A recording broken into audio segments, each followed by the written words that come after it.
Gold silver market के लिए अगला सप्ताह कैसा रहेगा?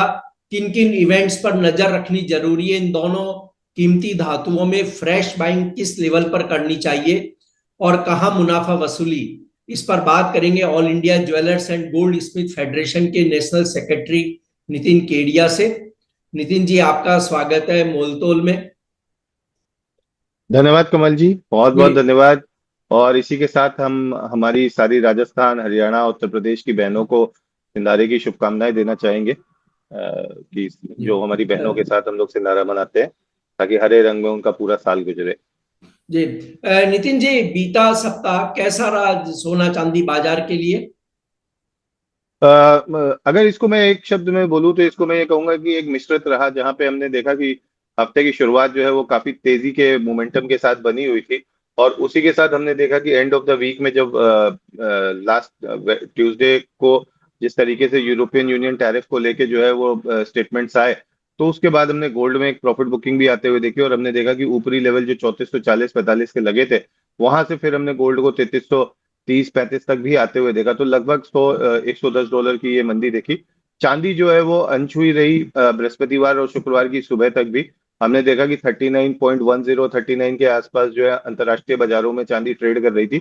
और भारतीय बाजारों में 1,15,500 से लेके 1,16,000 के लेवल के बीच ट्रेड कर रही थी। लेकिन शाम को जिस तरीके से ट्रंप के स्टेटमेंट आए कि चाइना के साथ जो है वो उनका वापस से एक टैरिफ एग्रीमेंट हो सकता है, और एक बाजार में धारणा बनी कि रेयर अर्थ मेटल्स को लेके बाद में फिर से जो है थोड़े से रिलैक्सेशन आ सकते हैं। तो हमने चांदी के अंदर भी एक प्रॉफिट बुकिंग आते हुए देखी, और हमने देखा कि चांदी ने 37.95 का एक लो बनाया और बाद में 38.16 के आसपास अंतरराष्ट्रीय बाजारों में बंद हुई। कमल जी। जी। और अगले सप्ताह कौन कौन से मेन इवेंट या डेटा हैं जो गोल्ड सिल्वर मार्केट पर सीधा असर डालेंगे और जिन पर नजर रहना जरूरी है? कमल जी, अगले हफ्ते की अगर हम बात करें तो एक रोलर कोस्टर वीक होने जा रहा है। खासकर जो सप्ताहांत होगा वो काफी रोलर कोस्टर होगा, क्योंकि फेड की जी। मीटिंग के जो है नतीजे आ जाएंगे। फेड की मीटिंग के नतीजे के बाद जो है वो नॉन फॉर्म पेरोल डेटा है, जो यूएस का जॉब का डेटा आता है, उसके ऊपर भी कयास शुरू हो जाएंगे। तो अगला हफ्ता काफी रोलर कोस्टर होने वाला है। हो सकता है कि जो हम काफी समय से ये देख रहे हैं कि नीचे में 3240 और ऊपर में 3450 के जो लेवल्स है, ये दोनों ही लेवल्स नहीं टूट रहे हैं। गोल्ड एक 200 डॉलर की रेंज में ट्रेड कर रहा है। हो सकता है कि ये दोनों इवेंट्स कुछ ऐसा कंट्रीब्यूट करें जिसमें ये 200 डॉलर की रेंज टूट जाए। हम ऐसा ही एक्सपेक्ट करते हैं कमल जी। जी। तो क्या नितिन जी, मौजूदा भाव गोल्ड को खरीदने का सही प्राइस है या अभी थोड़ा इंतजार करना चाहिए? प्राइस के नीचे आने की कोई संभावनाएं लग रही है आपको? देखिए कमल जी, अभी का जो भाव है, अगर 3330 की बात करें तो ये इक्विबिलियन बीच का भाव है। अगर नीचे की रेंज 3240 लेते हैं और ऊपर की रेंज 3440 लेते हैं, तो ये एक बीच का भाव है। मुझे लगता है कि जब तक 3450 के ऊपर ट्रेड नहीं होता, तब तक जो लॉन्ग टर्म इन्वेस्टर्स हैं उनको गोल्ड में खरीदारी से दूर रहना चाहिए। नीचे में 3240, 3250 तक का भाव आता है, अगर मान लीजिए 2 या 3 महीने में जिनके घरों में शादियां हैं वो तब तक वेट कर सकते हैं। लेकिन जो मीडियम टर्म ट्रेडर है उनके लिए मैं बता दूं, या शॉर्ट टर्म ट्रेडर है हमारी तरह, उनके लिए बेस्ट क्या है कि गोल्ड जो है वापस 50 डेज के ईएमए के आसपास आ गया है।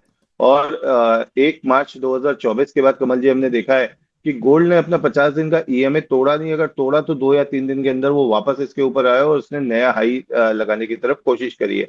तो 50 डेज का ईएमए जो इस बार आ रहा है, ये 3320 डॉलर के आसपास आ रहा है। तो मुझे लगता है कि अगर 3300 से लेके 3320 डॉलर एक शॉर्ट टर्म के लिए बाइंग जोन होगा, वहां पे हम 3280 के स्टॉप लॉस के साथ बाई कर सकते हो। ऊपर में हमको 3365 से लेके 3380 तक के लेवल्स जो है वो देखने को मिल सकते हैं वापस। कमल जी। जी। और नितिन जी, यहाँ पे सिल्वर पर आपकी क्या राय होगी? किस लेवल पे खरीद करनी चाहिए या क्या लेवल देखते हैं आप अगले वीक के लिए?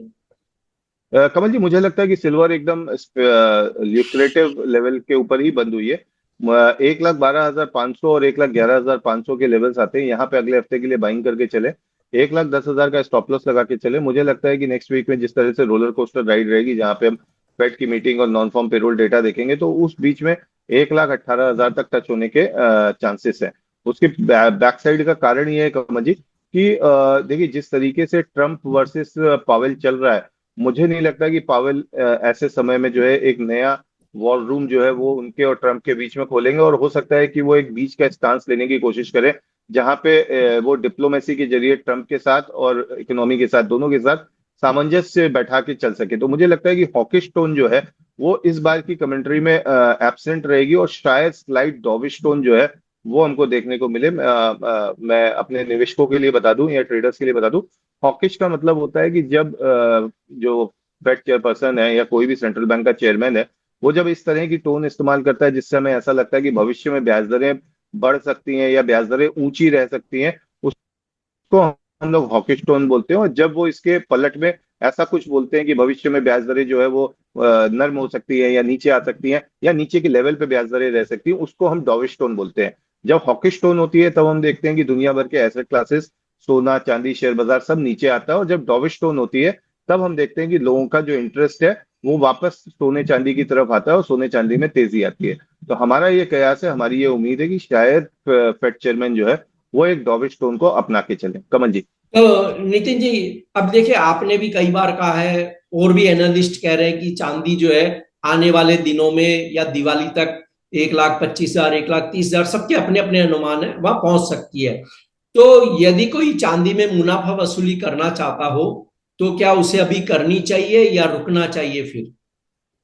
देखिए, मेरा मानना है कि ये लेवल पे चांदी में मुनाफा वसूली से बचना चाहिए। उसका कारण क्या है कमल जी?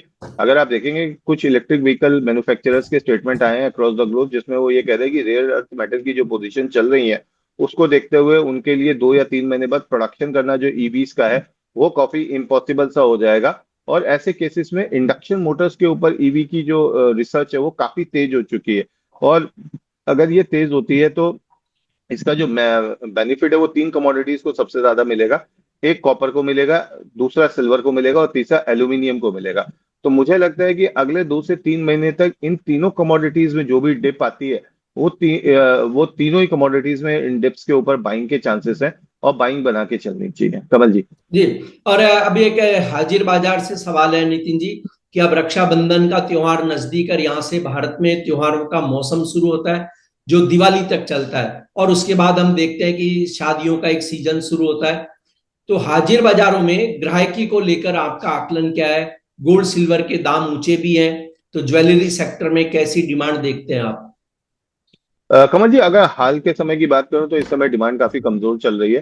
कल हमने कम से कम 250 से 300, मेरी टीम ने 300 ज्वेलर्स के साथ में बात करी, जिसमें से 280 का कहना था कि जो सेल है वो एवरेज से लेके खराब है। लेकिन आने वाला जो सीजन है, जैसे अगर हम बात करें तो रक्षाबंधन से जो ये, जैसा आपने बोला, रक्षाबंधन से ये सेल्स स्टार्ट हो जाती है, जिसमें बहनें जब भाई के घर में आती हैं तो उनको कुछ ना कुछ उपहार मिलता है, और भाइयों की कोशिश होती है कि कुछ नहीं तो कम से कम चांदी का एक कॉइन या सोने का एक कॉइन बहनों को गिफ्ट में दे। तो वहां पे एक डिमांड निकल के आती है। प्लस बहनों को अगर कैश में कुछ गिफ्ट मिलता है तो वो जनरली कुछ ज्वेलरी की खरीदारी, अंगूठी या ईयर रिंग वगैरह जो होते हैं वो खरीद के अपने घर की तरफ जाना चाहती है। तो वहां से एक स्टार्ट हो जाती है। फिर गणेश चतुर्थी आती है, जो महाराष्ट्र और गुजरात के अंदर काफी बड़े पैमाने पे मनाया जाता है। तो महाराष्ट्र में गणेश चतुर्थी के टाइम पे हम ये देखते हैं कि काफी अच्छी सेल्स होती है। फिर नवरात्रों में होती है गुजरात के अंदर। फिर हमारे उत्तर भारत के अंदर दिवाली के अंदर, दशहरे के अंदर बहुत ज्यादा खरीदारी हमें देखने को मिलती है। तो इस बार की सेल्स को लेके हम ज्यादा आशान्वित है। उसका कारण क्या है कमल जी? कि हर सितंबर अगस्त की स्टार्टिंग में जो है एक IIJS करके शो होता है, इंडिया इंटरनेशनल ज्वेलरी शो, जो GJPC द्वारा आयोजित किया जाता है।